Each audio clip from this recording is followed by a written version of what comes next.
कहाँ हमारे भागवत जी में कहते हैं भाग्योदयन बहुजन समर्जिते नौ सत्संगमं च लभते पुरुषो यदा वै अज्ञान हेतु कृत मोह मदांधकारम नासम विदाय तदोदयते विवेकः। भाग्योदयन बहुजन्म समर्जिते न, एक जन्म के फल से कथा नहीं हो सकती। अनेक जन्मों के फल जब एक साथ इकट्ठे होते हैं तब सत्संग जीवन में आता है। अच्छा एक बात हो, सत्संग जीवन में आना एक बात है,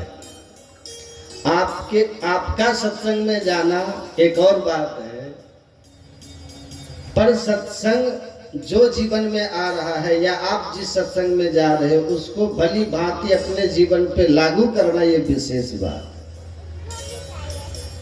भागवत जी में कथा आती है, एक राजा थे, उनका नाम था रघुगण। क्या नाम था? रघुगण राजा। ये राजा रघुगण नित्य कथा सुनने के लिए जाते थे, नित्य, एक दिन भी बिना नागा नहीं होता था। रोज कथा सुनने के लिए जाते थे, सालों तक कथा सुनते रहे। तो एक दिन क्या हुआ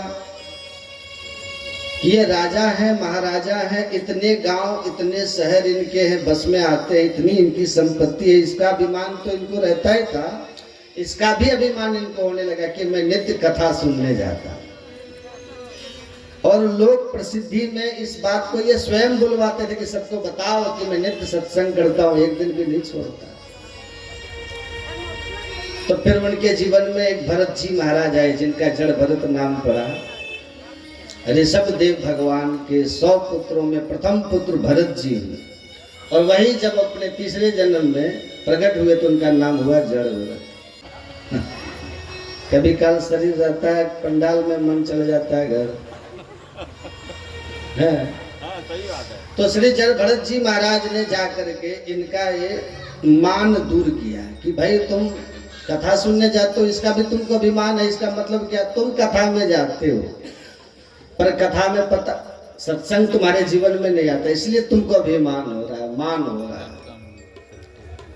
अनेक जन्मों के पुण्य जब एक साथ इकट्ठे होते हैं तब गुरु की आज्ञा मानने का हमारा मन होता है। आज YouTube के माध्यम से, सोशल मीडिया के माध्यम से कथाओं का प्रचार बहुत हो रहा है, सत्संग का प्रचार बहुत हो रहा है, पर मानते कितने? ये बड़ी बात है। लोग अपने स्थिति के अनुसार कथा को सुनते हैं। कई बार व्यक्ति के जीवन में क्या चल रहा है ये पता करना हो तो उसका स्टेटस चेक करो। अगर अपने स्टेटस में उसने किसी संत महापुरुष की बात लगा रखी तो समझो कि कोई छोड़ के चला गया, बेचारे को ब्याह टूट गया है, कुछ तो गड़बड़ हुआ है, इसलिए इतना एक्टिव हो। आजकल पहले व्यक्ति दुखी होता था तो एकांत में जाता था, आजकल व्यक्ति दुखी होता तो सोशल मीडिया पे आता, वहां पे फिर पोस्ट करना शुरू करता है। इस बात को मानिए, हमने मंच से कुछ कहा या किसी महापुरुष ने अपने उपदेश में कुछ कहा, आपको वो बात अच्छी लगी, ये एक बात है, पर आपने उस बात का अनुकरण किया, ये जीवन में उतारा, ये विशेष बात है। और अनुकरण बिना हरि कृपा के नहीं होता, बिना पूर्व जन्मों के पुण्यों के नहीं होता। हमारी प्रार्थना अनुकरण कीजिए, जो सुनते हैं उसको जीवन में लागू कीजिए। एक सेठ जी थे, नित्य कथा सुनने जाते थे, तो व्यास जी ने उनसे कहा कि तुम तो रोज आते हो कथा में, हमने देखा है इतने सालों से हर कथा में तुम आते हो, पर कभी अपने साथ अपने परिवार के लोगों को नहीं लाते, तो तुम्हारा एक बेटा भी, उसको भी लाया करो। तो सेठ जी बोले मैं डर के मारे नहीं लाता। क्यों? कहीं उसको वैराग्य हो गया तो कथा सुन करके। और सेठ जी ने कहा कहीं कथा उसको लग गई तो व्यास जी बोले इसका मतलब तुम पहले ही निश्चित हो गया तो कि तुमको कथा लगे ना, कहीं कथा तुमको पकड़ न ले, कहीं ये व्यास की वाणी तुम्हारे चित्त में कोई प्रभाव न डाल दे, तुम पहले इसका चिंतन करके आते, तो फिर आते ही क्यों कथा में? कल अपने पुत्र को लेके आना। अगले दिन सेठ जी अपने पुत्र को लेके आए तो व्यास जी संभवतः कथा में एक बात कह रहे थे कि गौ, ब्राह्मण और अग्नि, इन तीनों का एक ही गोत्र होता है। गौ, ब्राह्मण और अग्नि, इन तीनों का एक ही गोत्र होता है। इन तीनों को आप जो भी अर्पित कर दो वो ठाकुर जी को पहुंच जाता है।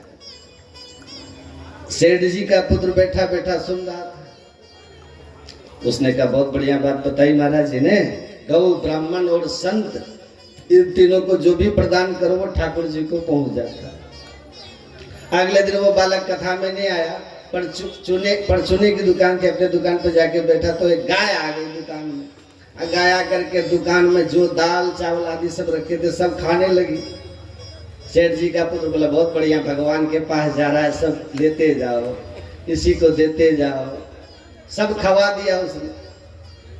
शाम को सेठ जी जब कथा से लौट करके आए तो दुकान पर आके देखा बहुत सारा सामान खाली पड़ा है। सेठ जी बड़े खुश हुए, वाह बेटा आज तूने बड़ी कमाई कर ली, बड़ा विक्रय हुआ। बोले पिताजी कमाई नहीं हुई, विक्रय नहीं हुआ, गैया आई थी, गैया आकर के सब खा गई, तो तूने भगाया क्यों नहीं? बोले मैंने इसलिए नहीं भगाया, कल कथा में सुना था कि गौ, ब्राह्मण और अग्नि तीनों भगवान के पास पहुंचा देते, तो मैंने सोचा हमारे घर की, हमारे दुकान की दाल, हमारे दुकान की चावल आदि सब सामग्री वो वैसे तो भगवान के पास पहुंचे नहीं होंगे, गैया के माध्यम से चली जाए, इसलिए मैंने नहीं भगाया। सेठ जी घबरा गए, बोले कथा लग गई पुत्र को।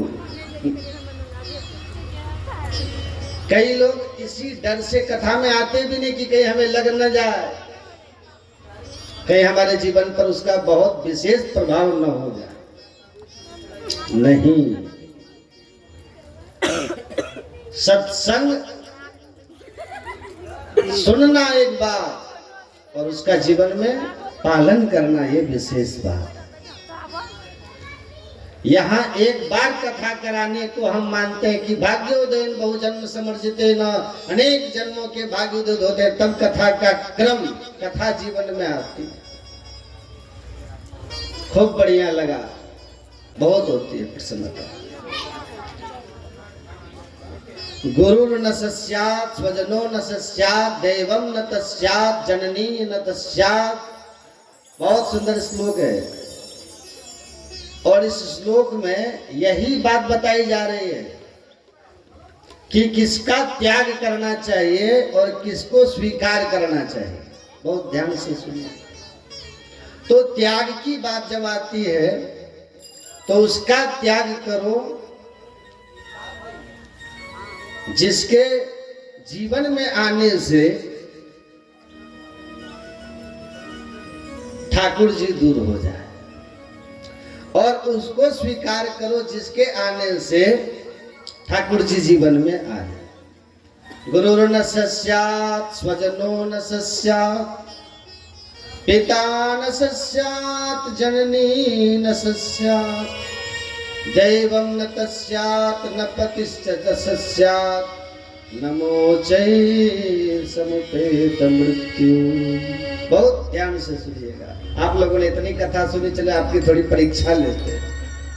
यहाँ पर कहा गया गुरु न सस्यात्, उस गुरु का त्याग करो जो अपने पूजा पहले करावे, ठाकुर जी की बात में करावे, अपना वंदन पहले करावे और शिष्यों को यहाँ तक कह दे कि मैं ही परमात्मा हूं, मुझे सर्वस्व मान करके हमको भजो। देखो, शिष्य के मन में यह भावना होनी चाहिए कि मेरे गुरु परात्पर परमात्मा है, पर गुरु ना बोले कि मैं ही परमात्मा, मेरी वंदन करो।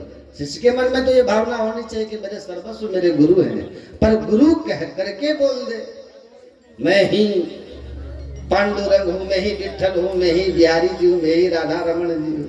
ऐसे गुरु का त्याग कर जो ठाकुर जी को पीछे रख के स्वयं का वंदन करे। बताइए भागवत में ऐसा कौन सा पात्र है जिसने ठाकुर जी को, ठाकुर जी के आगे गुरु का त्याग कर दिया? बताओ बताओ, कौन है? राजा बलि। जब भगवान द्वार पर आए, अभी प्रश्न करूंगा, सबके उत्तर दीजिएगा आप लोग। भगवान वामन बन करके द्वार पर आए और राजा बलि से 3 पग जमीन मांगी। राजा बलि जैसे संकल्प करने लगे, गुरु शुक्राचार्य जी उस संकल्प देने वाले उस पात्र में जाकर के बैठ गए, जल निकलने ही नहीं दिया। तो भगवान ने कुशा से उस पात्र में छेद किया, जल प्राप्त होते ही प्राप्त हो गई। तो बलि ने त्याग किया अपने गुरु का, क्यों? भगवत मिलन में बाधा बन रहे थे। गुरु न सस्या स्वजनो न सस्या, अपने भाई बंधुओं का त्याग कर देना चाहिए यदि वो भगवत मिलन में बाधा बने। बताओ किसने त्याग किया? हाँ, ये तो बता दी। अपने स्वजन का त्याग किसने किया? जोर से बोलिए, किसने? विभीषण ने त्याग किया रावण का, क्यों? गुरु भगवत मिलन में बाधा बन रहे हैं। तो वो भाई भाई नहीं है जो कथा में जाने से रोके, जो ठाकुर जी के मिलन से रोके, जो आपको संभलने और सुधरने से रोके। आजकल घर के लोग यदि प्याज लहसुन छोड़ देते हैं, मांस मदिरा त्याग देते, तो घर के लोग चिंता करने बैठ जाते हैं, किसने मांस मदिरा आदि का त्याग क्यों कर दिया? अरे ये तो अच्छी बात है कि वो छोड़ रहा है, सुधर रहा है। भगवत मिलन मतलब भगवान से मिलना ही नहीं होता, अपने जीवन को संवारना सुधारना भी भगवत मिलन होता। व्यक्ति समय से सोना शुरू कर दे, समय से उठना शुरू कर दे, अल्प आहार पावे, शुद्ध भोजन करे, शुद्ध व्यवहार करे, शुद्ध वस्त्र पहने, किसी के साथ छल कपट आदि ना करे, ये सब जीवन में परिवर्तन होना भी भगवत मिलन के समान माना जाता है। और इससे यदि किसी को दिक्कत होती है तो ऐसा भाई त्याग नहीं होगी, उसको त्याग दो। स्वजनो न सस्या, अगला आता पिता न सस्या, उस पिता को त्यागो जो भगवत मिलन में बाधा बने। ये तो बहुत सरल है, बताओ कौन किसने त्यागा? है प्रहलाद ने। प्रहलाद, ये आगे वाले बोले, पीछे वाले नहीं बोल रहे हैं। किसने त्याग किया? प्रहलाद ने, अपने पिता हिरण्यकश्यप का। अच्छा, इसमें एक बात और ध्यान से सुनिएगा। यहाँ त्याग का मतलब आप ये मत सोच लेना कि आज ही घर जाकर के छोड़ दो, नहीं। त्याग का मतलब कई बार ऐसा होता है, आप लोग अपने व्यवहार में भी अनुभव करते हैं कि आप किसी व्यक्ति का शरीर से त्याग नहीं करते, लेकिन मन से उसके उतनी इज्जत भी नहीं करते। आप शरीर से उसके साथी रहते हैं, सामने आ जाए तो आप व्यवहार निभाते हैं, पर मन में उसका स्थान नहीं है। यहाँ मन से त्याग की बात कही। जो भगवत मिलन में बाधा बन रहा है उसका शरीर से तो आप त्याग नहीं कर सकते। हाँ, मीराबाई जैसी स्थिति हो जाए, कबीर दास जैसी स्थिति हो जाए, उतनी स्थिति में आ जाओ तो कभी शरीर से त्याग का भी एक रूप आ जाएगा। और एक बात बताएं, शरीर से आप मत त्यागिए, आप स्वयं का निर्माण ऐसा कर लिए कि वही आपको त्याग दे, वही आपसे कहे भैया जय सिया राम। आप तो केवल मन से उनका, मन से दूरी बना लो, भैया हमारी ऐसी राम राम है, आपसे जब मिलोगे तो खूब गले मिलेंगे, खूब आपको देखेंगे, आपसे भोजन भी पूछेंगे, लेकिन चले जाओगे तो मन में कोई क्षोभ नहीं होगा कि भाई तुम चले क्यों गए। मन से त्याग। तो उस गुरु का त्याग करो जो भगवत मिलन में बाधा बने। कैसे? मन से। दूसरी बात, उस परिवार का त्याग करो जो भगवत मिलन में बाधा बने, मन से। उस पिता का त्याग करो जो भगवत मिलन में बाधा बने। प्रहलाद जी ने त्याग किया हिरण्यकश्यप का। जननी न सस्या, उस माँ का त्याग कर दो जो भगवत मिलन में बाधा बने। किसने त्याग किया था बताओ? हाँ, भरत जी महाराज अपनी माँ कैकेयी का त्याग किया। क्यों? राघव जी से मिलन में बाधा बनी। दैवम न तस्या, उन कुल देवी देवताओं का परित्याग कर दो जो भगवत मिलन में बाधा बने। देवता अलग वस्तु है, भगवान अलग वस्तु है। कुल देव, ग्राम देव, इष्ट देव ये अलग हैं, और भगवान तो सर्वव्यापक है, सबके भगवान सबके होते हैं। किसने त्याग किया देवता का? बताओ, देवता का किसने त्याग किया? अब सब मौन हो गए। बताओ,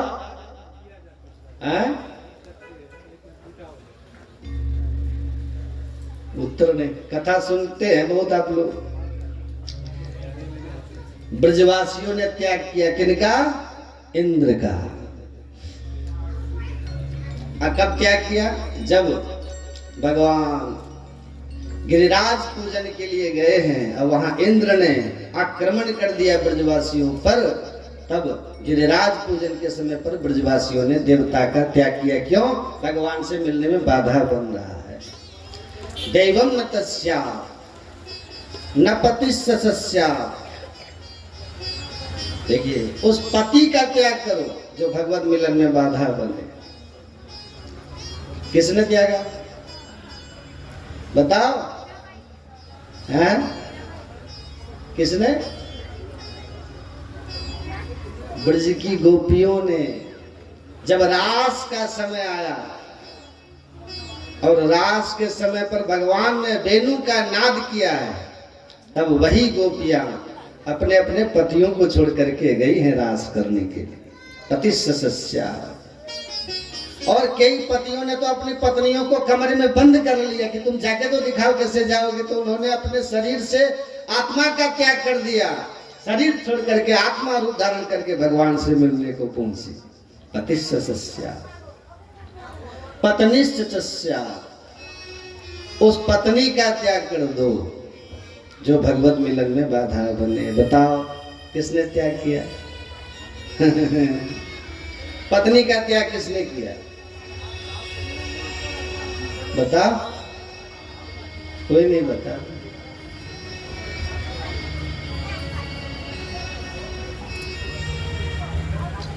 बताओ ना, पत्नी का त्याग किसने किया?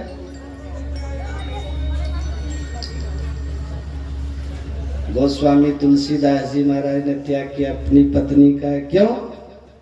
अब देखिए, यहाँ पर हम लोग बात कर रहे हैं भगवान मिलन में बाधा, पर एक बात आपने समझी, जितनों के हमने नाम लिए त्याग के बाद ही ठाकुर जी मिले हुए। जब त्याग किया तभी ठाकुर जी की प्राप्ति हुई। गोस्वामी तुलसीदास जो तो पहले से ही तुलसीदास हैं, लेकिन जिस समय अपनी पत्नी के व्यवहार के कारण निकल गए घर से, उसी समय वह तुलसीदास निखरे और राम जी को मिले। सीधी बात, जो भगवत मिलन में बाधा बन रहा है वो हमारा है ही नहीं।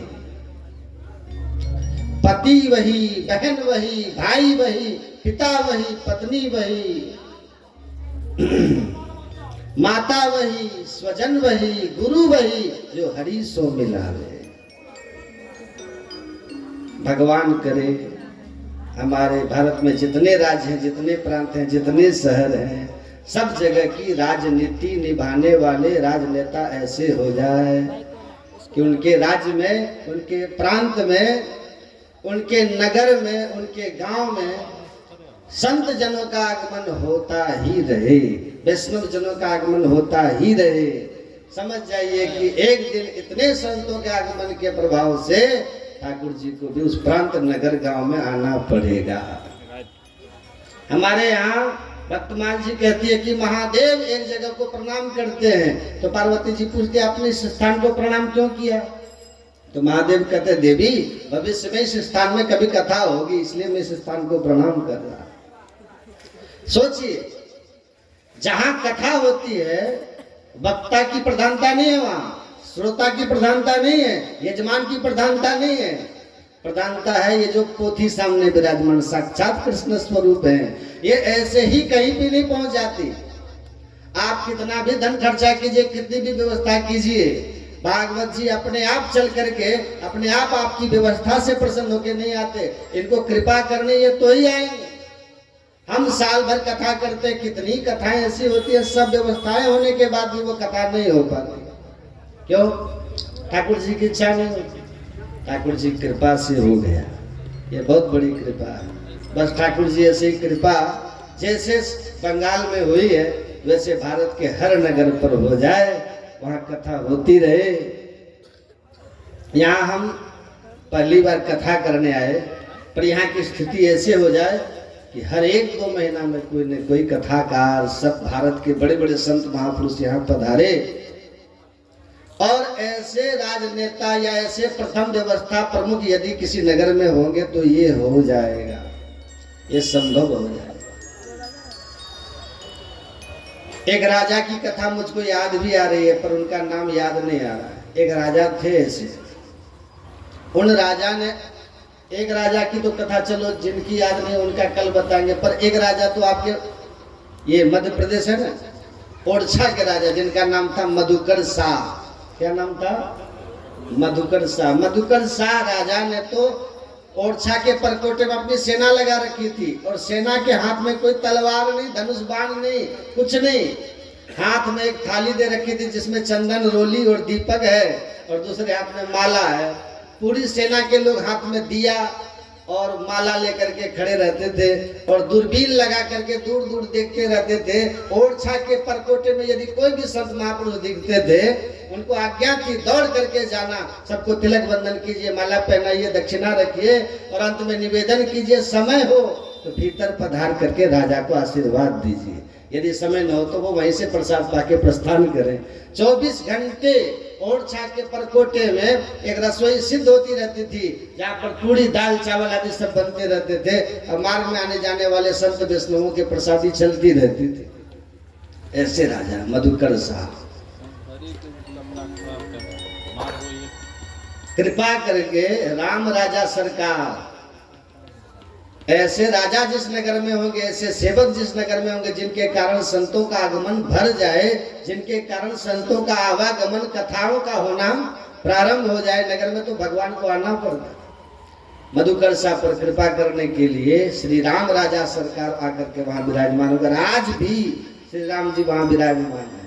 उनकी पत्नी वो राम भक्त थी। अच्छा, ये भी अद्भुतता थी कि मधुकर शाह राजा जो थे ये कृष्ण भक्त थे, और इनकी पत्नी जो थी वो राम भक्त थी, और उनकी राम भक्ति से प्रसन्न होकर के स्वयं सरजू जी से प्रकट होकर के श्री राम राजा सरकार ओरछा में जाकर के विराजमान हो गए। आज भी दर्शन दे रहे हैं।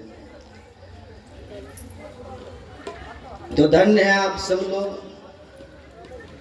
तो हमारी बहुत बहुत शुभकामना कि आप लोग ऐसे नगर में रहते, बंगाल की धरती पर जहाँ चैतन्य महाप्रभु का जन्मस्थली है, नवद्वीप धाम। मैं गया था। वैष्णवों से इतनी प्रीति की जाती है, निश्चित रूप से हैं ही यहाँ पर पुनः पधारेंगे, ऐसी हमारी भावना है। कल हम लोगों ने महात्मा की चर्चा सुनी थी, आज प्रथम स्कंद से कथा का प्रारंभ करते हैं। श्रीमद् भागवत के प्रारंभ में परम सत्य परमात्मा को वंदन किया है। मैं इस भाव पर एक बात कहता हूं, धर्म किसे कहते हैं? कि हमारे द्वारा की गई क्रिया केवल हमको सुख देती है या हमारे कुछ लोगों को सुख देती है, वो धर्म नहीं है। ध्यान से सुनिए, धर्म का मतलब सर्वांगन विकास, जो सबको आनंदित करे, वो धर्म कहलाता। मैंने कोई ऐसा निर्णय लिया, मैंने कोई ऐसी बात कही जो मुझे अच्छी लगी या मेरे कुछ लोगों को अच्छी लगी, पर अधिक संख्या में लोग उससे निराश हो गए, वो धर्म नहीं हो सकता। हाँ, कई बार ऐसा भी होता है कि आप कोई बात कहते हैं तो 1000 लोग राजी है, लेकिन 10 लोग राजी नहीं है, पर 1000 लोगों की रजामंदी है, तो वो धर्म है। भागवत के प्रथम श्लोक में कृष्ण को वंदन नहीं किया। अगर कृष्ण वंदन करते तो शायद हो सकता है कि कई लोग उसमें प्रसन्न नहीं होते।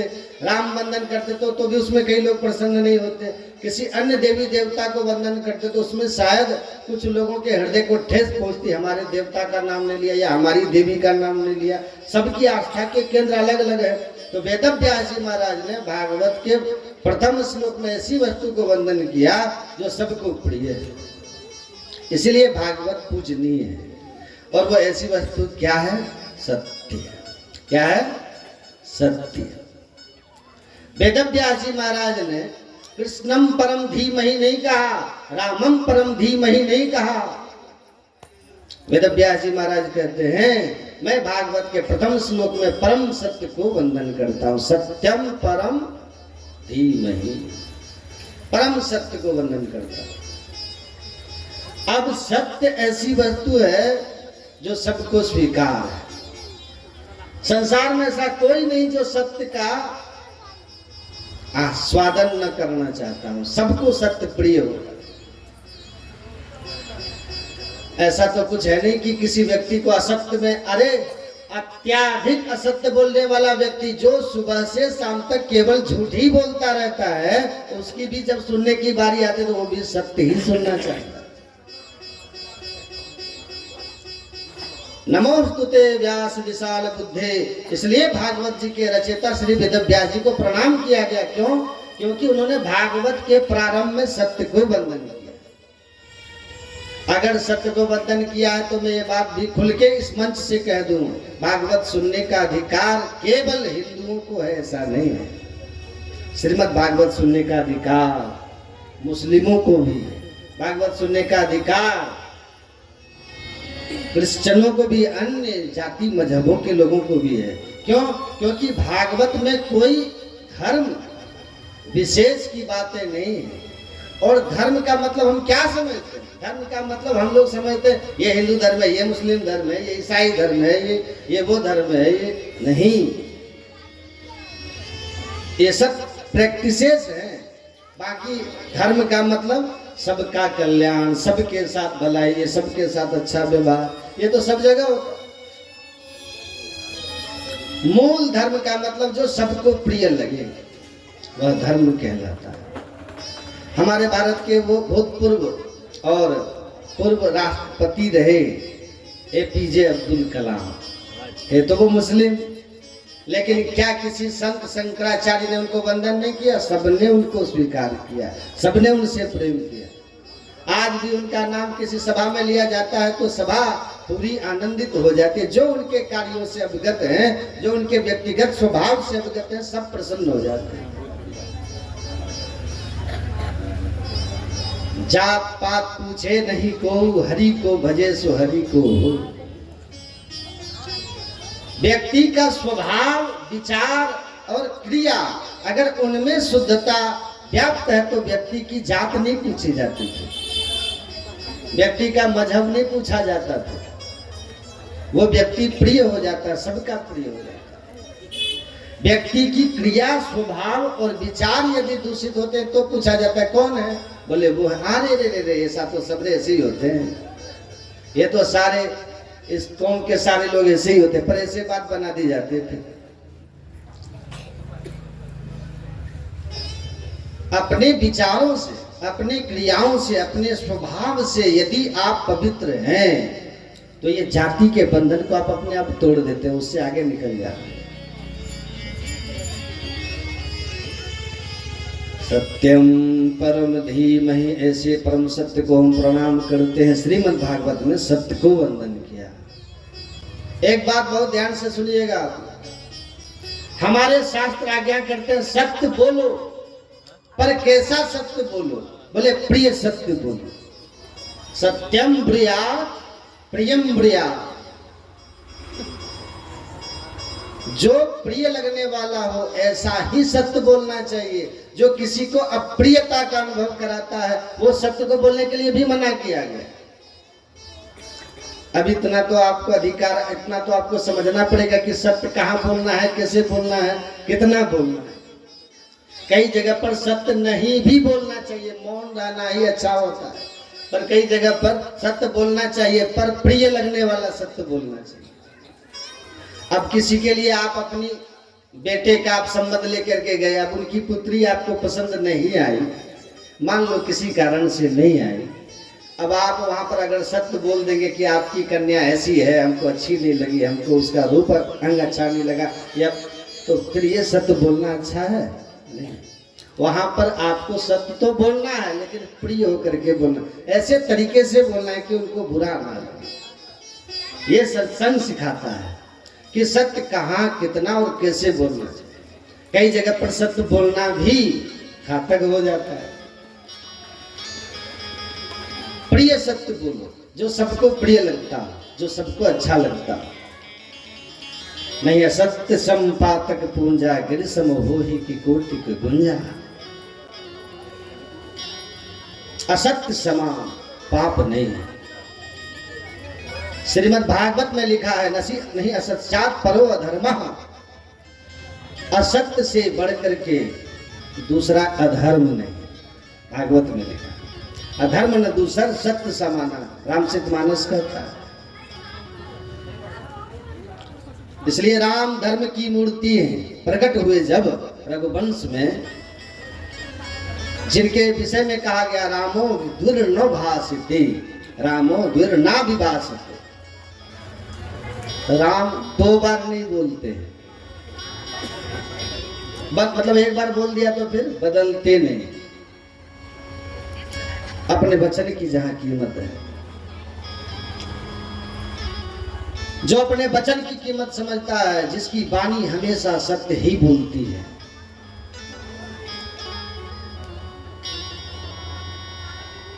जो कभी झूठ नहीं बोलते,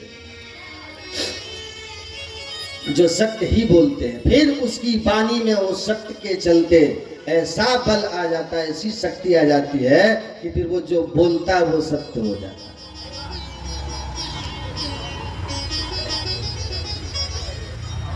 हम पुराणों में श्राप और वरदान की कथा सुनते हैं। वरदान दिया गया तो हो जाता है, श्राप दिया गया तो हो जाता है। हम महापुरुषों से आशीर्वाद क्यों लेते हैं और किन के आशीर्वाद फलीभूत होते हैं? ध्यान से सुनिए।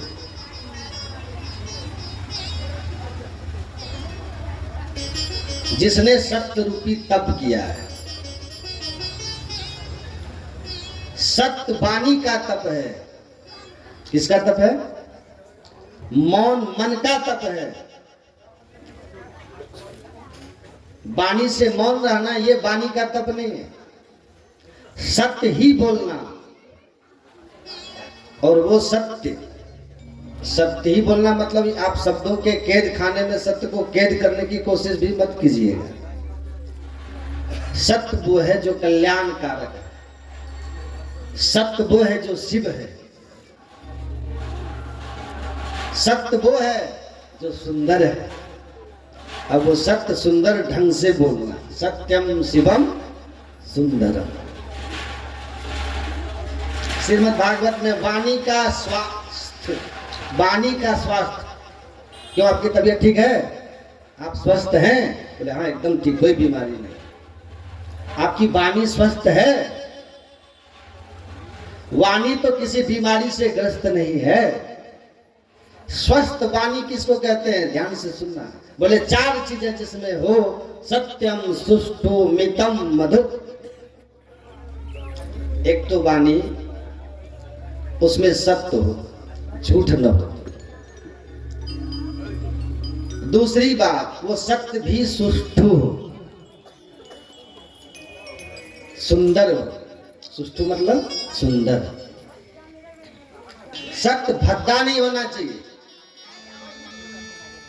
कभी कभी लोग सत्य को इस तरह से प्रेजेंट करते हैं, वो भद्दा हो जाता है, कुरूप हो जाता है, जबकि सत्य के समान सुंदर कुछ भी नहीं। राम सत्य स्वरूप है, राम के समान सुंदर कौन है संसार में? तो अमित छवि श्री कृष्ण परम सत्य हैं, और उनके समान सुंदर कौन है संसार में? त्रिभुवन कमलम तमाल वर्णम रवि कर गौर वरांग वरम तदाने। सत्य भद्दा नहीं होना चाहिए, एकदम सुष्ठु होना चाहिए। अंधे को अंधा कहना ये सत्य तो है, लेकिन भद्दा। हे अंधे, हटके खड़ा हो जा, मर जाएगा गाड़ी टकराई तो। रोड के बीचों बीच खड़ा है। अब इस तरह से बोलना, और वो अगला कहे कि भाई इस तरह से क्यों बोलते हो? बोले अंधे को अंधा नहीं कहेंगे तो क्या कहेंगे? हमने झूठ बोला क्या? झूठ तो तूने नहीं बोला, कहा तो सत्य है, लेकिन वो सत्य बड़ा भद्दा कुरूप है। देखो, चरित्र का परिचय मिलता है वाणी से, आदमी किस प्रकार के चरित्र का है। धीरे से नजदीक जाके हम पर सूरदास जी, आप देख नहीं पा रहे हो, आप रास्ते के बीचों बीच खड़े हो, कहीं अकस्मात कुछ हो जाएगा, आइए मैं आपको किनारे ले चलूं। आप कहाँ जाना चाहते हैं? ये सुष्ठु सत्य है।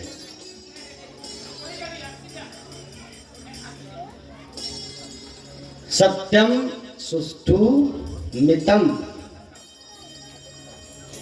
कम बोलना चाहिए। व्यर्थ वाणी विलास, वाग विलास,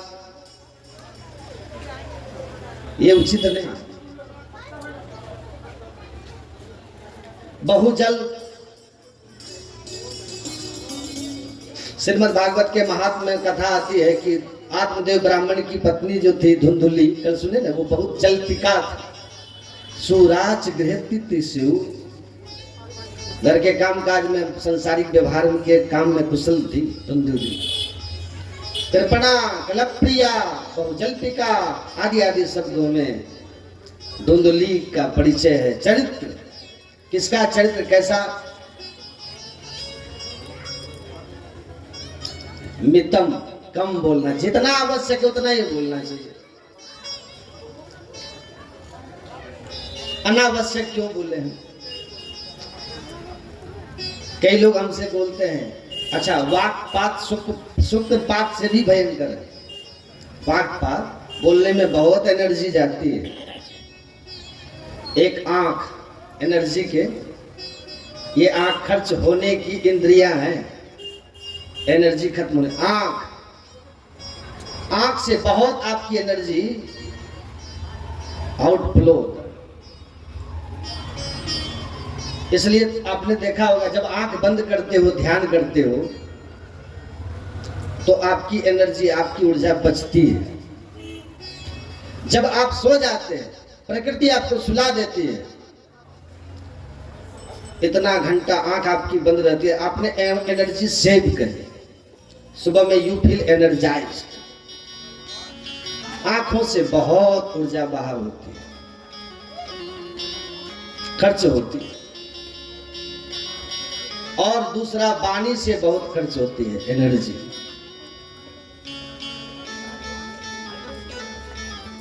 कई लोग हमको कहते हैं कि आप भी ये 4 साढ़े 4 घंटा रोज बोलते हो, कितना ज्यादा बोलते हो, कितने लगातार कथा करते हो।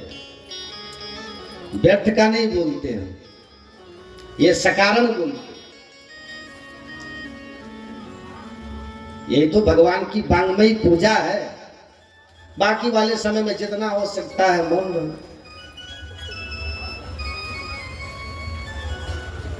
सत्यम सुष्ठु मितम, और चौथी बात मधुर।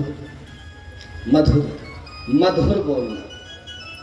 सत्यम ब्रूयात् प्रियम ब्रूयात्। इसलिए 4 बातें वाणी में होनी चाहिए। बात बात में झूठ नहीं बोलना चाहिए। बस यही धर्म है, सिंपल। आत्मन प्रतिकूलानि परेशान न समाचरे। आप पूजा पाठ करना, माला जपना, ये तो तुम्हारी साधना है, तुम्हारे अनुष्ठान है, लेकिन धर्म क्या है? तुम्हें अपने लिए जो प्रतिकूल लग रहा है वैसा व्यवहार तुम औरों के साथ न करो, ये धर्म है। कोई तुम्हारा अपमान करे, तुम्हें अच्छा नहीं लगता है, तुम्हारा भी व्यवहार शालीन होना चाहिए। किसी का अपमान तुम भी मत करो।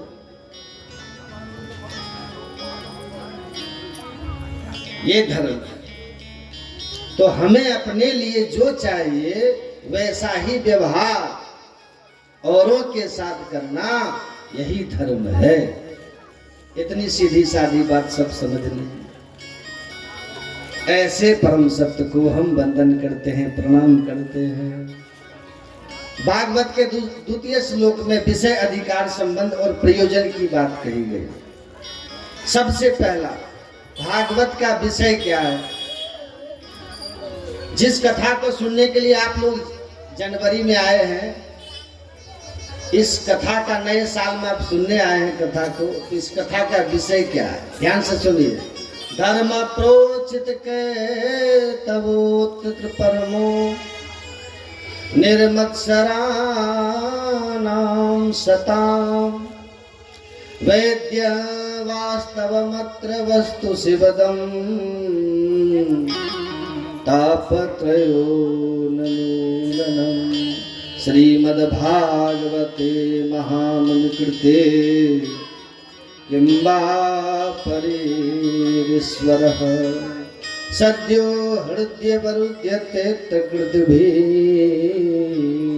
सुष्ठु सुभिस्ततक्षणा। बहुत ध्यान से सुनिए। भागवत का विषय क्या है कि धर्म प्रोचित कहतवोत्र परमो, सुनने वाले के चित्त में परम धर्म की इच्छा प्रकट हो जाए। परम धर्म किसको कहते हैं? तो धर्म और परम धर्म में एक अंतर है, बहुत ध्यान से सुनिएगा। मुझे भूख लगी है, मुझे खाना चाहिए, ये धर्म है। मुझे नींद आई है, मुझे सोना चाहिए, ये धर्म है। सुबह हो गई है, उठ करके मुझे स्नान करना चाहिए, धर्म है। अब स्नान ध्यान करके माता पिता को प्रणाम करना चाहिए, धर्म है। अपने कार्य के लिए निकलना चाहिए, परिश्रम करके धन कमाना चाहिए, धर्म है।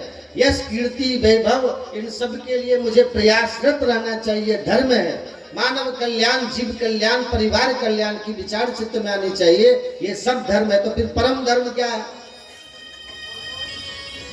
जहां शरीर की चिंता न करके हम शरीर के अंदर विराजमान उस दिव्य आत्मा की चिंता करते हैं, इसका कल्याण कैसे हो, वो परम धर्म है।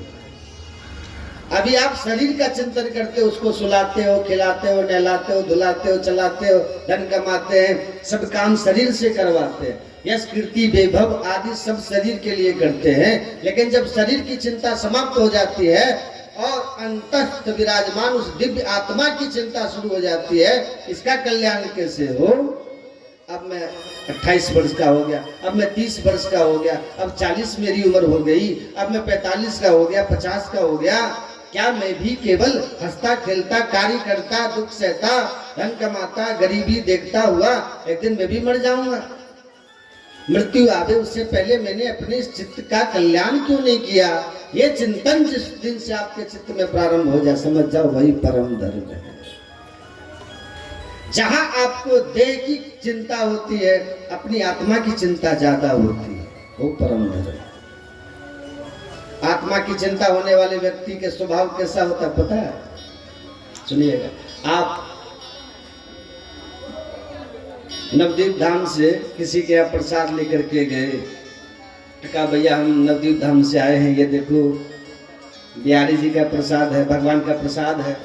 सामने वाले व्यक्ति ने आपका स्वागत नहीं किया, क्यों? कहीं भैया मैं इनका आदर सम्मान करने लग गया और मैंने कहा लाओ प्रसाद धर देते, थोड़ी देर बाद पाऊंगा, कहीं इतने में मेरे प्राण निकल गए। तो प्राण निकले उससे पहले मैं प्रसाद सेवन करूं। नियम बना लीजिए आप। कोई भी व्यक्ति घर पर आता है, वो कोई प्रसाद कह करके कोई वस्तु अर्पित करता है, आपके सामने कहता है कि वहां का प्रसाद है, उससे बाद में बात कीजिए पहले कि भैया जल्दी पहले प्रसाद दो, तुरंत प्रसाद का एक दिन का लेके पाइए। एकादशी है, आपका मंगलवार का व्रत है, बृहस्पतिवार का जो भी व्रत आपके रहते हैं, सब व्रत बाद में, प्रसाद घर पर आवे सबसे पहले सेवन करो। क्यों? प्राण निकल गए तो उससे पहले भगवान का प्रसाद स्वीकार कर लो। एक जगन्नाथपुरी की राजा थे, ध्यान से सुनिएगा इस संदर्भ में। उन राजा ने नियम बना लिया कि महाप्रसाद जैसे ही मंदिर से छूटता था, ठाकुर जी को अर्पित होने के बाद सबसे पहले वो महाप्रसाद उस राजा के यहाँ जाता था। और राजा का स्वभाव था वो सिंहासन से उतर करके सबसे पहले महाप्रसाद ग्रहण करते, फिर पुजारी जी को प्रणाम करते, फिर किसी और से बात करते थे। प्रसाद कितनी महिमा। एक दिन वो राजा अपने कुछ अन्य राजा सखाओं के साथ खेल रहा था, चौसर खेल रहा था। चौसर नहीं होता, चौसर समझते? इतना खेल में व्यस्त हो गया, इतना खेल में वो मगन हो गया। उसी समय पुजारी जी प्रसाद लेकर के आ गए। किसी ने आगे कहा, राजन प्रसाद आया है महाप्रभु जी का। तो राजा ने कहा, बस बस बस 1 मिनट लगेगा मुझे, उनको बिठाओ, मैं अभी आता हूं। राजा यहाँ चौसर खेलने में लगा, बाहर जाकर के संकेत किया, बोले राजा कह रहे हैं वो अभी आएंगे, आप 2 मिनट प्रतीक्षा करो। तो पुजारी जी को ये बात अच्छी नहीं लगी कि इन्होंने प्रतीक्षा करने के लिए कहा। ठाकुर जी का प्रसाद प्रतीक्षा करेगा? पुजारी जी उठ करके वहां से चले गए। जैसे ही पुजारी जी वहां से गए तो थोड़ी देर में राजा खेल से निवृत्त होकर तुरंत भागा, प्रसाद आया, प्रसाद लेकर के आओ। तो वो सैनिकों ने कहा, प्रसाद तो ले गए पुजारी जी, आपने प्रतीक्षा के लिए कहा। तो वो उदास होकर के ले गए। राजा को इतनी गिलानी हुई कि मैंने प्रसाद आया और मैंने मना कर दिया। मैं खेल में इतना तल्लीन हो गया, उसमें इतना मगन हो गया कि द्वार पर आए हुए प्रसाद की अवहेलना कर दी। मैं अपने हाथ को देखने लगा, इसी हाथ से मना किया था मैंने, अब ये हाथ मेरे अंग पर रहने लायक नहीं, पर अपने आप अपने हाथ को कैसे काटूं? सुनिएगा, बड़ी सुंदर कथा है। तो राजा ने क्या किया, एक दिन बड़ी चिंता में सभा में बैठा था। तो मंत्री जी ने पूछा, राजन आप इतनी चिंता में क्यों बैठे हो? तो राजा ने कहा, मैं तुम्हें बताऊं, तुम किसी को तो नहीं बताओगे? मंत्री बोले, नहीं मैं किसी को नहीं बताऊंगा। बोले, एक प्रेत मेरे रूप कक्ष में आता है, रोज कक्ष में प्रेत, और रात में वो प्रेत नहीं दिखता, केवल उसका हाथ जंगले से दिखाई देता है, और उसका हाथ देख करके मुझे बड़ा डर लगता है। मंत्री बोले, आपने हमें पहले क्यों नहीं बताया? बोले, डर के कारण नहीं बताया। बोले, क्या चाहते हैं? बोले, मैं चाहता हूं कि कोई उस प्रेत का हाथ काट दे तो मेरे को रात में जो भय होता है वो ठीक हो जाए। मंत्री बोले, आज आप चिंता मत करो, मैं आपके कक्ष में सोऊंगा और तलवार लेकर के बैठूंगा, जैसे ही वो प्रेत आएगा, हाथ दिखाएगा, हल्ला करेगा, मैं उसका हाथ काट दूंगा। राजा बोले, ठीक है। मंत्री नीचे गद्दा लगा करके सो गए, राजा पलंग पर सो गए। जैसे ही मंत्री की थोड़ी आंख लगी, राजा चुपचाप उठ करके बाहर गए और वो खिड़की खोल करके अपना ही हाथ भीतर डाल करके आवाज करने लगे जोर जोर से। मंत्री ने तुरंत उठ करके राजा का हाथ काट दिया। लेकिन जैसे ही देखा तो क्या पाया, अरे ये तो राजा ही है। राजा ने अपना हाथ कटवा दिया। मंत्री ने कहा, राजन आपने तो कहा था कोई प्रेत है, आपने अपना हाथ कटवा दिया। राजा ने अपना हाथ कटा दिया, और जब कटे हुए हाथ से राजा जगन्नाथ महाप्रभु का दर्शन करने के लिए गए और कहा, भगवान यही एक अपराध मुझसे हुआ कि मैंने खेल में तल्लीन होकर के आपके प्रसाद को अस्वीकार किया। जिस हाथ से मैंने मना किया था प्रसाद लेने को, आज उस हाथ को कटवा दिया, अब ये हाथ नहीं रहेगा। महाप्रभु जगन्नाथ जी प्रसन्न हो गए, उसको हृदय से लगा करके उसका हाथ पुनः प्रकट करवा दिया और कहा, राजन तुम्हारी बुद्धि भक्ति से मैं बहुत प्रसन्न। अभिप्राय क्या है, क्या समझ में आया? व्यक्ति जब अपने देह का चिंतन करता है तो वो व्यक्ति धर्म करता है, लेकिन उस व्यक्ति को जब अपने देह में विद्यमान उस दिव्य चेतना आत्मा की चिंता होती है, तब वो जो क्रिया करता है उसको परम धर्म कहते हैं। श्रीमद् भागवत क्या कराती है? दैहिक कर्म कराना नहीं सिखाती, आत्मा के द्वारा आप भगवत प्राप्ति कैसे कर सको वो क्रम जो सिखा दे वो भागवत है। अब कथा सुनना ये दैहिक क्रम नहीं है। अगर अपने देह से आप पूछेंगे कि कथा चल रही है कैसा लग रहा है, तो देह तो कहेगा कि भाई बहुत देर हो गई, अब मेरा मन हो रहा है कि इस पैर को थोड़ा सीधा कर लूं, थोड़ी कमर सीधी कर लूं, कोई तकिया लगा लूं, पीछे वाली आंटी जी थोड़े अपने घुटने हमसे टिका लो, कमर में दर्द हो रहा है। देह से यदि पूछो तो देह पर प्रसन्न नहीं होता। कई लोग शायद घड़ी भी देखते रहते होंगे, कब 8 बजेंगे, कब 7:30 बजेंगे, कब कथा विश्राम होगी, कब हम उठ के जाएंगे। तो देह से यदि आप पूछो तो देह के प्रसन्नता नहीं होती कथा में। कथा में 6-8 बजे तक 8:30 बजे तक कौन बिठाता है आपको? आत्मा बिठाती है। वो आत्मा कहती है शरीर के लिए तो सब जगह हम कर्म कर ही रहे हैं, यहाँ जो वक्ता बोल रहे हैं उससे मुझे तृप्ति हो रही है, आपकी आत्मा कहती है, और उसकी तृप्ति के लिए आप उसको बिठा करके रखते हो शरीर को। जैसे आपको यहाँ देह लेकर के नहीं आया, देह की अगर मानो तो देह क्या कह रहा है? देह तो कहता है जाड़ा पड़ रहा है, दोपहर में तो बढ़िया रहता है लेकिन लोटस में ठंड लगती है, काय को जाना, कथा में पड़े रहो, दुनिया बिस्तर पर बढ़िया तान दुपट्टा आनंद करो, लाइव तो आए रही कथा फोन में सुन लेंगे। देह के अगर मानेंगे तो देह कथा में नहीं लाता आपको, कथा में बैठाना, कथा सुनाना और उसको जीवन में लागू करवाना ये तो आत्मा करवाती है। परंतु 7 दिन तक तो आत्मा आपसे ये करवाएगी, पर 8वें दिन जिस दिन कथा यहाँ विश्राम हो जाए उसके बाद भी आपकी वो दिव्य चेतना आत्मा आपसे ये क्रिया करवाती रहे, तब समझो कि आप परम धर्म कर रहे हो, आप धर्म नहीं कर। ये परम धर्म, धर्म से इस लोक में आपको प्रसिद्धि मिल जाएगी, इस लोक में आपको संतुष्टि मिल जाएगी, पर परम धर्म से उस लोक में संतुष्टि की प्राप्ति होती है। परम धर्म से उस लोक में भगवत भाव की प्राप्ति। तो श्रीमद् भागवत का विषय क्या है? परम धर्म करवाना। सत्यम परम धीमहि।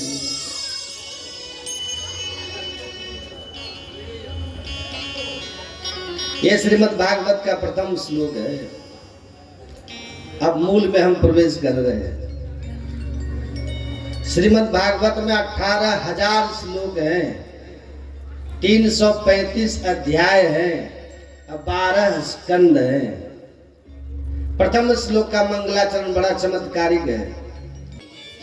व्यास जी कहते हम उस परमेश्वर का ध्यान करते हैं जिसने सारे संसार को जन्म दिया, पालन किया और अंत में सारे संसार को अपने में ही समाविष्ट कर लिया। जो इस संसार में अनुगत भी और संसार से इतर भी, जो स्वप्रकाश है, स्वराट है, स्वप्रकाश है। तेने ब्रह्म हृदय आदि कवये। सृष्टिकर्ता विधाता को भी जिन्होंने सृष्टि के आदि में वेदों का ज्ञान कराया था, जिन वेदों के तात्पर्य को समझने में मोहयंत यत सूर्य, माने बड़े बड़े विद्वान भी वेदों का वास्तविक मर्म नहीं समझ पाते कि वेद भगवान क्या कहना चाहते। परोक्षवादो वेदोयम, वेद भगवान परोक्षवादी है। परोक्षवादी का मतलब कहा कुछ रहे हैं मतलब कुछ और निकल रहा, इसको परोक्षवादिता कहते हैं। और इसलिए वेदों का वास्तविक मर्म जो है वो सामान्य व्यक्ति नहीं समझ सकता। जब तक आचार्य परंपरा से आपने उसका विधिवत अध्ययन नहीं किया तब तक वेदों के मतलब को आप समझ ही नहीं पाओगे। उदाहरण से समझिए, जैसे एक ठाकुर साहब थे, जमींदार साहब, बड़ा प्रभाव था उनका, दबदबा, पर उनको आदत पड़ गई थी चावलों का मार पीने की। मार समझ रहे हैं? अब तो आजकल तो कुकर में सीटी बज जाती है तो मार का महत्व शायद नई पीढ़ी के लोग नहीं जानते। पुराने लोग पहले जब चावल बनाते थी माताएं तो चावल का पानी बहा देती थी, तो चावल का तत्व उस पानी में आ जाता था, उसको मार कहते थे। उसका लोग प्रयोग भी करते थे, अन्यथा बहा भी देते थे, परंतु वो बहुत महत्वपूर्ण वस्तु नहीं मानी जाती थी। पर ठाकुर साहब को उसी को गर्मा गर्म पीने में स्वाद आता था, वो अपना अपना स्वाद है भाई। तो बेचारे घर में ही शांति से छुप के पीते थे, किसी को पता चलेगा तो लोग मेरा उपहास करेंगे कि बताओ इतने बड़े ठाकुर साहब, बताओ चावलों का मार पी रहे चाय की तरह। तो अपने ही घर में पीते थे, बाहर नहीं पीते थे। अब एक दिन उनके घर में कुछ मीटिंग चल रही थी, गणमान्य क्षेत्र के सब बड़े बड़े उद्योगपति आए हुए थे। और उधर उनकी धर्म पत्नी जी ने गर्मा गर्म मार निकाल करके और एक काठ के बर्तन में कठौता में भर के रख दिया और बेटे से कहा बेटा जल्दी बुला के लाओ पिताजी को, वो गर्मा गर्म मार पी जाने ठंडा हो जाएगा। तो बेटा पिता के पास दौड़ता हुआ पहुंचा। वहां मीटिंग चल रही थी उनकी अध्यक्षता में, सब तमाम लोग बैठे हुए थे। अब बच्चे ने यदि कहा कि मन में सोचा यदि मैं सबके बीच में कह दूंगी चलो पिताजी मार पी लो तो बात खुल जाएगी, पिताजी नाराज हो जाएंगे हमसे। और नहीं कहूंगा तो मार ठंडा हो जाएगा तो मैया मारेगी। फिर दुविधा में पड़ गया, क्या करूं? तो उसने ऐसी शब्दावली बना करके कही अपनी बात कि ठाकुर साहब के अतिरिक्त कोई समझ ही नहीं पाया, क्योंकि संदर्भ और किसी को पता ही नहीं था। सबके बीच में बोला पिताजी। बोले हाँ बेटा। बोले पिताजी धानुपुर से माड़ू जी आए हैं, कठौता घाट पे बैठे हैं, जल्दी चल के मिल लो नहीं शीतलपुर को चले जाएंगे। बोलो राधे राधे। अब जो बाहर से लोग आए तो उन्होंने समझा धानुपुर नाम का कोई गांव होगा आसपास, वहां से माड़ू नाम के सज्जन ठाकुर साहब से मिलने आए होंगे। कठौता घाट पे कहीं जैसे घाट होता है ना, वैसे कोई घाट होगा, तो वहां बैठ के वो राह देख रहे ठाकुर साहब। यदि नहीं मिले तो वो शीतलपुर नाम के शहर में चले जाएंगे। मतलब कोई शीतलपुर होगा।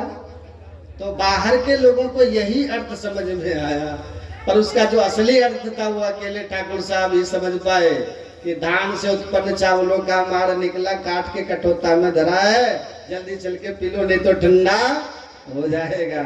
शब्द वही है, पर संदर्भ जिनको मालूम उनको तो सही अर्थ समझ में आया, और जिनको नहीं मालूम उल्टा सीधा अर्थ करने लग गए। उसी प्रकार वेद भगवान ने कहा कौन सी बात किस अभिप्राय से कही है, तभी आपको समझ में आएगी जब पहले पूर्व संदर्भों से आप परिचित हो। एक शब्द यदि आप पकड़ लोगे, एक सूत्र एक वेद का पकड़ लोगे तो भ्रमित हो जाओगे। जैसे एक वैदिक ग्रंथ में हिंदी अनुवाद किया गया था, उसमें एक अंतिम लाइन में नीचे लिखा था वेद पढ़ना पाप है। तो एक सज्जन सबको पता, देखो वेद पढ़ना पाप है, आपकी वैदिक ये लिखा हुआ वेद में। तो भ्रमित होने लगे। अरे पढ़े लिखे सज्जन थे, एक उन्होंने कहा भाई थोड़ा आगे पीछे भी तो समझो, आगे पूरी बात तो पढ़ो। पन्ना पलट के जब देखा तो लिखा था दूसरे पन्ने में अशौच अवस्था में, माने अपवित्र अवस्था में।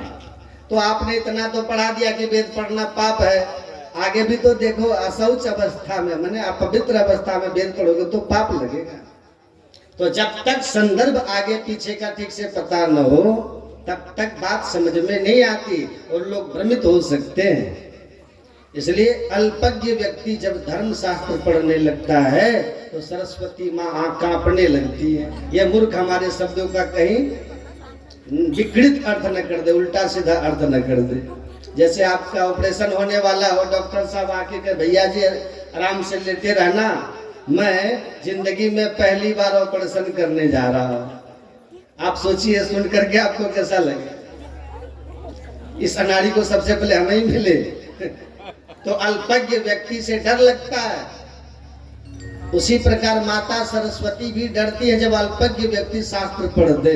ये मूर्ख हमारे शब्द का उल्टा सीधा अर्थ न कर दे, शास्त्र भी घबरा जाते हैं। विवित्य प्रसुता वेदो मामयम प्रहयस्यति।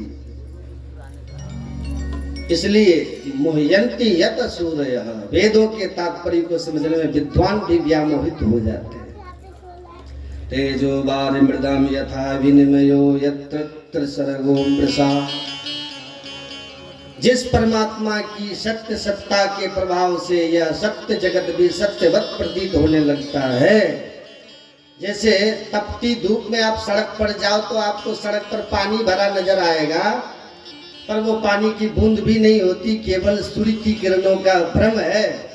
इसी को कहते हैं मृग मरीचिका, मृग तृष्णा।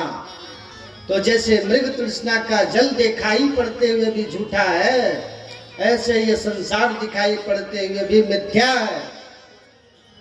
परंतु सत्य स्वरूप परमात्मा के माया के प्रभाव से सत्यवत प्रतीत होता है। जैसे स्वप्न होता है ना, जब तक आप स्वप्न देख रहे हैं आपको बिल्कुल सच्चा लगेगा, परंतु जागे लाभ न हानि कछु। जब कोई जगा देता है तो जो भी आपको सच्चा दिख रहा था स्वप्न में, जगने के बाद सब झूठा हो जाता है। सब फालतू की बातें थी, फालतू में डर रहे थे, पर ये झूठा है ये कब पता चला? जब आंख खुल गई तब। उसी प्रकार जब तक विवेक की, ज्ञान वैराग्य की ये दृष्टि नहीं प्राप्त होगी, ये आंख नहीं खुलेगी, तब तक ये सारा जगत सच्चा ही लगेगा आपको। जिस दिन आंख खुल गई उस दिन आपको पता चलेगा ये सब झूठा प्रपंच था। ब्रह्म सत्यम जगद मिथ्या। कामना स्वेन सदा निरस्त कुहकम। स्वरूप का बोध होते ही जगत जाल निरस्त हो जाता है, माया का प्रपंच निरस्त हो जाता है। ऐसे उन मायापति सच्चिदानंद परमेश्वर का हम सब मिलकर के ध्यान करते हैं। बोल सच्चिदानंद भगवान की। ये भागवत का प्रथम श्लोक का मंगलाचरण आपने श्रवण किया। अब इसी की यदि व्याख्या करें, इसमें कृष्ण जी की वंदना, राम जी की वंदना, दुर्गा मैया की वंदना, भोले बाबा की वंदना, राधा रानी की वंदना, गायत्री मंत्र की वंदना, माने सबकी, माने 100 से अधिक अर्थ इस मंगलाचरण के हुए। ऐसा वेद प्रणहितो धर्म। वेदों ने कहा माता पिता गुरु की सेवा करो, तो माता पिता गुरु की सेवा करना हमारा धर्म होता है। नहीं करते तो हम अधर्म कर रहे। किंतु कोई माता पिता की सेवा तो कर रहा है, पर सेवा में भाव कुछ और है कि पिताजी को जिसको जितना देना था भैयाओं में बंटवारा कर चुके हैं, पर अभी भी पिताजी के पास बहुत सारा माल है जो किसी को बताया नहीं है। मैंने यदि सेवा करी तो जाते जाते निश्चित मेरे को देके जाएंगे, इसलिए बादाम के हलवाई खिलाए जा रहे पिताजी को। इसको कहेंगे कपट पूर्ण धर्म। फलेच्छा यत्र जायेत सस्या धर्म सकैतवः। जिसमें किसी लक्ष्य को, किसी हेतु के, किसी स्वार्थ की सिद्धि के लिए आप यदि सेवा कर रहे हैं, तो वह कपट पूर्ण धर्म कहलाए। निष्कामो यो भवेत् धर्म सशुद्ध परिकीर्तितः। निष्काम भाव से जो धर्म का पालन करता वही शुद्ध धर्म कहलाता। यदि धर्म आचरण में स्वार्थ सिद्ध है तो वो कपट पूर्ण धर्म कहलाए। गुरु की सेवा करना शिष्य का धर्म होता है, करना चाहिए।